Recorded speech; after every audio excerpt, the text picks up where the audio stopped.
Welcome to my channel. ఈజీగా చేసుకునే కుక్కర్లో టమాటా పప్పు ఎలా చేయాలో చూద్దామా? పదండి మరి.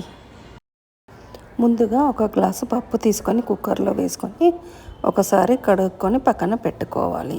ఒక అరగంట అయినా నాననివ్వాలండి పప్పుని. పప్పు నానబెట్టడం వలన మంచి టేస్ట్ వస్తుంది, త్వరగా అయిపోతుంది, ఇంకా గ్యాస్ ప్రాబ్లం అట్లాంటివి కూడా రావండి. ఇప్పుడు ఒక స్పూన్ పసుపు వేసుకోవాలి. అలాగే 2 టమాటాలు కట్ చేసుకొని వేసుకోవాలి.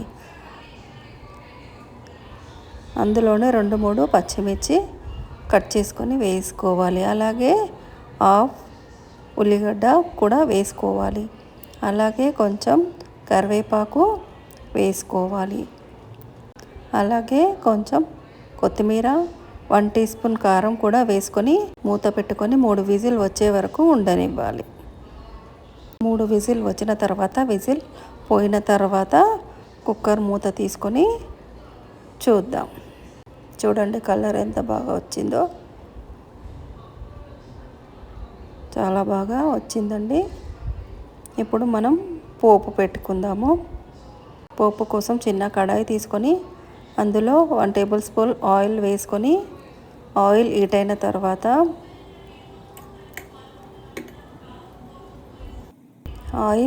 తర్వాత హాఫ్ టీ స్పూన్ ఆవాలు, హాఫ్ టీ స్పూన్ జీలకర్ర, 2 ఎండుమిర్చి, 4-5 వెల్లుల్లిపాయలు కట్ చేసుకొని వేసుకోవాలి.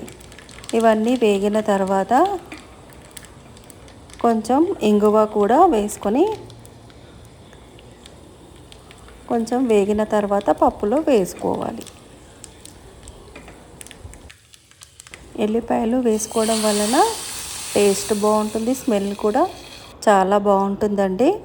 ఇప్పుడు మరొకసారి పొయ్యి మీద పెట్టుకొని ఒక ఉడికిన తర్వాత దించేసుకోవాలి. ఇప్పుడు ఉప్పు కారం సరిపోయాయా లేదా చూసుకొని, సరిపోకపోతే వేసుకోవాలి.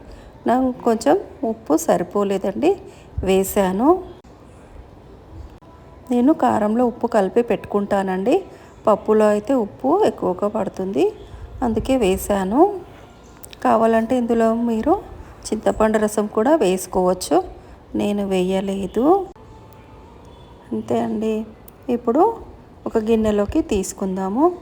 ఇది వేడి అన్నంలో కానీ నెయ్యి వేసుకొని తింటే సూపర్ టేస్టీగా ఉంటుందండి. అలాగే చపాతీ, పూరి దేనిలోకైనా బాగుంటుందండి ఈ పప్పు, టమాటా పప్పు. మా ఇంట్లో అయితే రోజు ఒక పప్పు కంపల్సరీ ఉండాలండి. టమాటా పప్పు కానీ, ఆకుకూర పప్పు కానీ ఏదో ఒక పప్పు ఉండాలండి.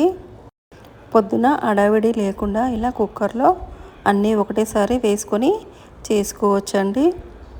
పొద్దున్నే ఆడవాళ్ళకి చాలా పనులు ఉంటాయి కదండి. పిల్లల్ని స్కూల్కి పంపించాలి, కాలేజీకి పంపించాలి, అలాగే టిఫిన్లు పెట్టాలి, టిఫిన్లు కట్టాలి, ఇలా చాలా పనులు ఉంటాయి కదండి. అలాంటప్పుడు ఇలా ఈజీ మెథడ్లో ఉండే రెసిపీస్ చేసుకుంటే మనకు కూడా టైం సేవ్ అవుతుందండి. ఈజీగా చేసుకోవచ్చు, టేస్ట్ కూడా బాగుంటుందండి. పోపులో కొంచెం నెయ్యి కూడా వేసుకుంటే ఇంకా సూపర్ టేస్టీగా ఉంటుంది, స్మెల్ కూడా అదిరిపోతుందండి. పప్పు అంచుకి పాపడాలు కానీ, ఆవకాయ కానీ ఉంటే ఇంకా చాలా బాగుంటుందండి, మరింత టేస్ట్ అనిపిస్తుంది. నచ్చితే ఒక లైక్ చేయండి, మీ ఫ్రెండ్స్ అండ్ ఫ్యామిలీకి షేర్ చేయండి, సబ్స్క్రైబ్ కూడా చేయండి. కొంతమంది సబ్స్క్రైబ్ చేయకుండా వెళ్ళిపోతున్నారండి, సబ్స్క్రైబ్ చేయండి.